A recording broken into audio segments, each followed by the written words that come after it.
Welcome to Mudfest, quite possibly the best SUV and pickup of the year competition in the United States. And you know that's true because wristbands.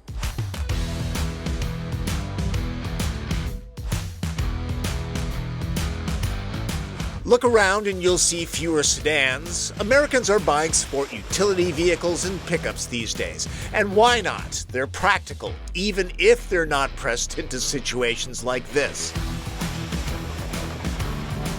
The Northwest Automotive Press Association read the tea leaves well, starting the Mudfest Northwest Outdoor Activity Vehicle of the Year competition 30 years ago.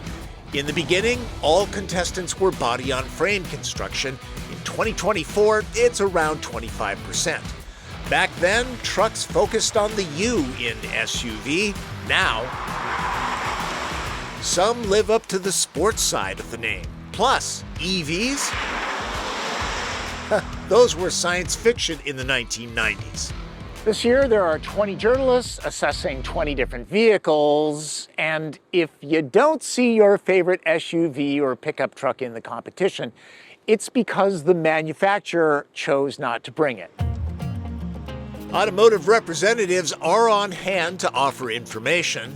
A primer for pronunciation. It's the Ineos Grenadier Trial Master. Not the Trail Master. Trial Master. It's named after a Bell-staff jacket. But this two-day competition is organized by members of the Northwest Automotive Press Association. We call it NWAPA.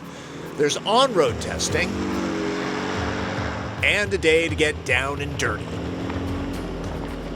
It's not just about being the best off-road vehicle. We judge value, features, cargo room, efficiency, and technology. 2 cameras, one that looks at the front axle, one that looks at the rear axle. We've actually shaped our skid plates around the camera view so we don't impede that. So Journalists keep notes. Electric seats for the first time in a Wrangler. Really? And judge by category. Before I start, as a refresher, let's look at last year's winners. In the 2-row SUV category, it's the Jeep Wrangler 4xe 20th Anniversary Rubicon with runner-up Kia Sportage X Pro Prestige.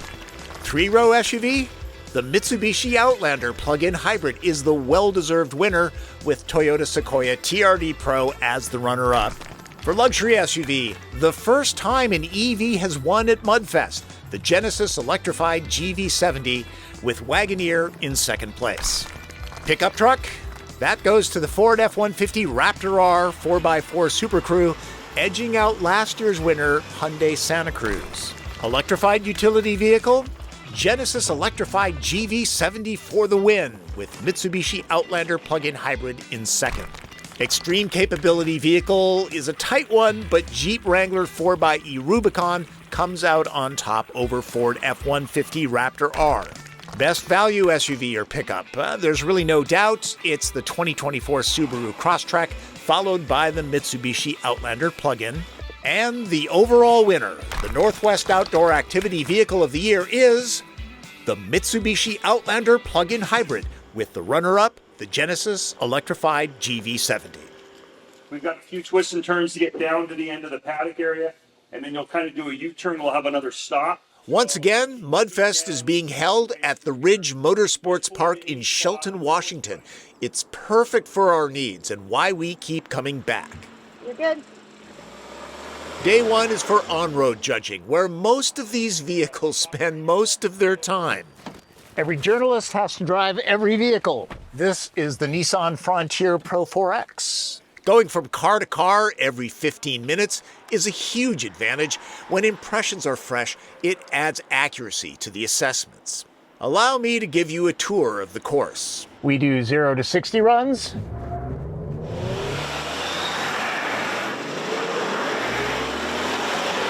And we do brake tests.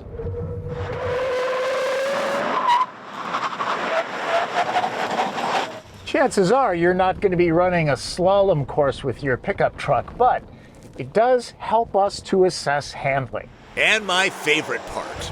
So now we're hitting the Ridge's go-kart course. It's an actual scale replica of the main track. There are 6 pickups competing, Frontier being the least expensive. The all-new Toyota Tacoma. All new, really all new, for the first time in a long time. This should compete well. It's the TRD Off-Road, now powered by a turbocharged 4-cylinder. The V6 is gone, but this generation Taco is a huge improvement. Ram has brought the 2025 Rebel 1500.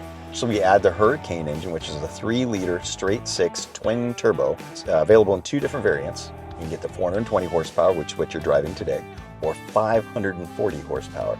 The new 2024 Ford Ranger Raptor is up to the challenge. It's packing a turbocharged V6. One thing about the Ranger Raptor, it's got a great sound. The new Colorado ZR2 Bison is happy to keep the Chevy Ford rivalry going. Launch control is going to maximize power output, minimize wheel spin. So left foot brake and go deep into the pedal. And then that, and you're going to see a telltale flash. When you let go of the brake, it'll launch. I love launch control. Honda has brought the new tougher Trail Sport version of Ridgeline. The Ridgeline gets criticized because it uses unibody construction. Don't diss the Ridgeline. This is a terrific truck. It's comfortable and refined and does almost everything anybody would need from a pickup truck. The term luxury SUV was an oxymoron when Mudfest was new. This brand didn't even exist. Genesis electrified GV70 was a winner last year. This is the gas-powered version. You can't go wrong with either one. Really nice cars. There's even a newer brand, Ineos. The Trial Master is going after classic Defender lovers. The 2024 Lexus GX550 is fresh from the ground up. This is the Overtrail model, and it doesn't have the third row. GX rides on the same architecture as Toyota Tacoma and the new Toyota Land Cruiser. However, this runs with a turbocharged V6, and the Land Cruiser gets a turbocharged 4-cylinder. So there is a difference, even though they look quite a bit the same. The Mercedes GLS 580 is the only V8 in the competition. It's very powerful and Mudfest's most expensive machine at $125,000. Less expensive and loads of fun is Mazda's CX-50. Not sure if you can hear this, but the engine note of the CX-50 is really nice. Also, this thing is chuckable fun. The steering is nicely weighted, feels mechanical, it's very precise. It competes in the 2-row family SUV segment, along with Hyundai's redesigned and much improved Kona with a turbocharged 4-cylinder. Kona is also available as a pure electric vehicle. This is the least expensive way to get all-wheel drive here at Mudfest, followed closely by... What vehicle am I in now? Kind of hard to miss. It's the Wilderness Edition. Subaru's Boxer engine is flat and lays low in the engine bay. That reduces the center of gravity, though Wilderness is raised up a little bit more than other Crosstreks. Jeep Wrangler Rubicon with Recon package is in the family 2-row segment as well. It's a 2-door model. The 4-door might have helped its chances. 35-inch tires, short wheelbase, 13 inches plus of ground clearance. Wrangler isn't ideal on the go-kart course, but we will assess it further on the off-road. You know, it's the total package. Competing in both 2-row family SUV and electrified categories. A number of EVs in the competition this year. This is the Subaru Solterra, sort of the twin of the Toyota BZ4X. Moving on to the 3-row competitors. Last year's overall winner, Mitsubishi's Outlander plug-in hybrid, is back defending its Northwest Outdoor Activity Vehicle of the Year title. Kia Sorento has been refreshed for 2024. This is a nice interior.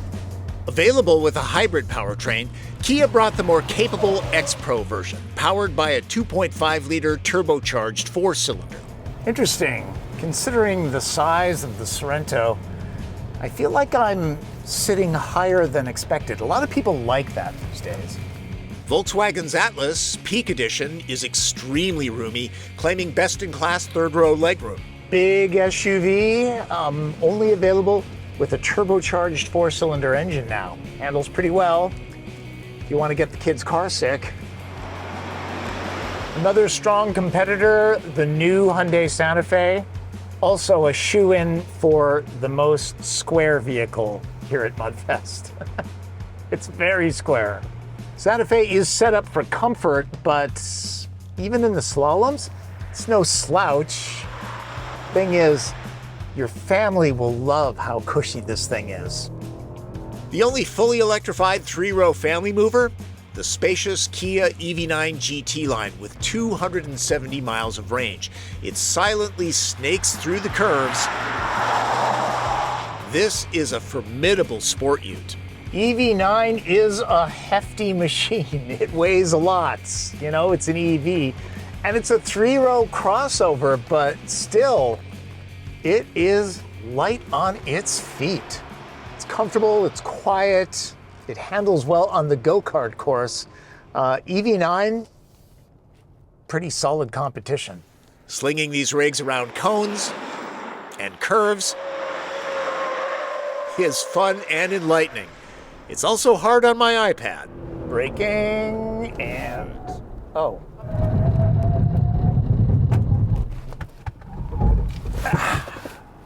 The iPad, jeez. I really need to just put that on the floor. A different dimension emerges on day 2. The off-road course is not intense, but overall, it's tougher than last year. The more capable vehicles are allowed on this climb that the Ranger Raptor should dispatch easily. I think the big criticism is going to be from folks who don't think this course is very tough. It's always a lot rougher than it looks like on camera. GoPros make things look really easy. Let's hit this whoop-de-doo here. That's quite a climb.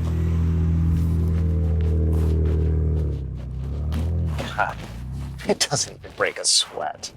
Other sections include a basic dirt strip to check stability at speed.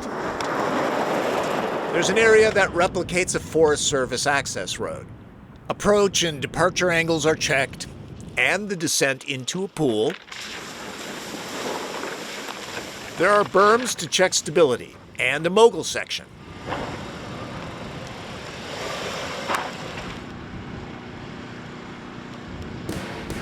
A solid overnight downpour has validated the Mudfest name. This is the Pacific Northwest. As you'd expect, Toyota Tacoma TRD Off-Road, Nissan Frontier Pro 4X, Ram Rebel, Chevy Colorado ZR2 Bison, Jeep Wrangler Rubicon, Lexus GX 550 Overtrail, and Ford Ranger Raptor cakewalk up the steep, sloppy slope. But so does the Honda Ridgeline Trail Sport, if you're wondering. A reminder, these vehicles, however capable in the wilderness, spend most of their days on pavement. A lot of people are concerned that their vehicle won't perform off-road, but the reality is, even something like the Hyundai Santa Fe, which is very comfortable on-road, is perfectly fine off-road, at least the kind of terrain that owners will actually point their vehicles at least the first owners. Most all-wheel drive vehicles never see conditions like this. Buyers are better off buying to suit the terrain that they drive every day. For example, the Ineos Grenadier's personality is quite different from day 1 to day 2. The steering was sort of lazy to come back to center. I'm getting the impression that this is really oriented for off-roading. You nailed it. In a major way. You want to be in control when you're off-road, Yeah. so this makes perfect sense. The steering is what you need to be on a trail. Have a remote cabin? VW's Atlas should get you there. Same with the Kia Sorento X-Pro. The Subaru Crosstrek Wilderness, with its 9.3 inches of ground clearance and unique transmission setup, breezes through the course without bumping its underbody protection. Speaking of, EV9 really is a brilliant machine, but It does have a longer wheelbase and not an awful lot of ground clearance. Hear that? Yep, that's gonna happen. Which brings up the battery pack. A lot of people think that the impact is going to hurt it. Not really. It has to be pretty intense for that to happen. It's pretty well shielded. Subaru's Solterra EV doesn't drag its belly as much, though it only has 2 rows and far less range at 222 miles. There is a real advantage when it comes to EVs and off-roading. You don't hear any engine noise. Plus, all you're hearing is the sound of the tires on the ground, maybe some birds chirping. It really does bring you back to nature. It's a big advantage. There are always a couple surprises at Mudfest, like the Kona. This section is like an average Forest Service road. And again, this does not have the ground clearance of the Subaru Crosstrek Wilderness. And yet, here we go. Not a problem. For extreme conditions, I found the ZR2 Bison more impressive the more I drove it. The Bison gets 5 boron steel skid plates, so extremely high strength steel, lightweight, and you can essentially skate the truck across surfaces and not damage anything on the bottom. I try not to do that. Nobody ever tries.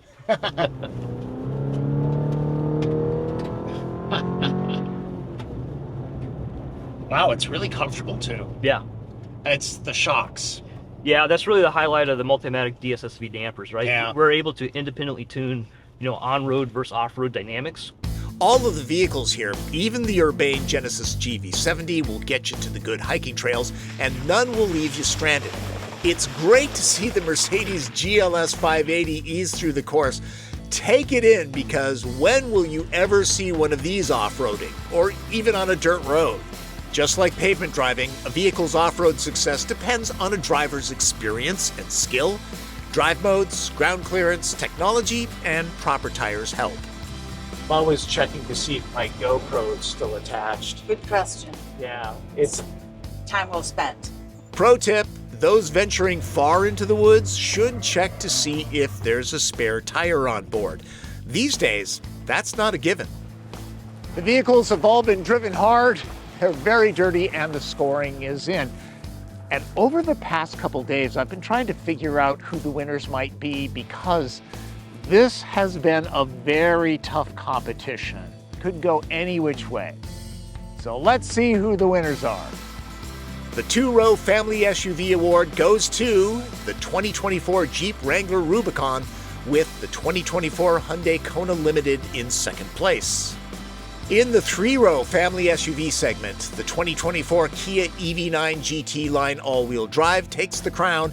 Boxing up runner-up status is the 2024 Hyundai Santa Fe XRT. In the category of luxury SUV, the winner is the 2024 Lexus GX 550 Overtrail, edging out the 2024 Genesis GV70. Competition was fierce in the pickup truck segment. The 2024 Chevrolet Colorado ZR2 Bison ends up winning over the 2025 Ram 1500 Rebel. Extreme capability? The title goes to the 2024 Jeep Wrangler Rubicon. Colorado ZR2 Bison snags second place. When it comes to best value, it's the 2024 Subaru Crosstrek Wilderness for the win, followed by Hyundai Kona Limited. In the electrified category, Kia EV9 GT line earns first place. Mitsubishi Outlander plug-in hybrid snags second. And congratulations to the Northwest Outdoor Vehicle of the Year winner, the 2024 Lexus GX 550 Overtrail. It takes the grand prize. Kia's EV9 GT line is runner-up. Special thanks to NWAPA members that took the time to travel to Shelton, Washington, a trek for many. It's even farther for every manufacturer rep. We couldn't hold Mudfest without them. Kudos to the Ridge Motorsports Park, which always runs a tight ship, and Alderbrook Lodge and Spa for lovely scenic accommodations. This is quite different from the vehicle reviews that I normally do. Check those out and subscribe to this channel. I'm biased, but I feel like it deserves at least 1 million subscribers. And super special thanks to the regulars that support this channel with their insightful comments and financial support. We here at Team Driven appreciate it. Thanks for watching. We'll do it all again next year. That's Driven. I'm Tom Voelk.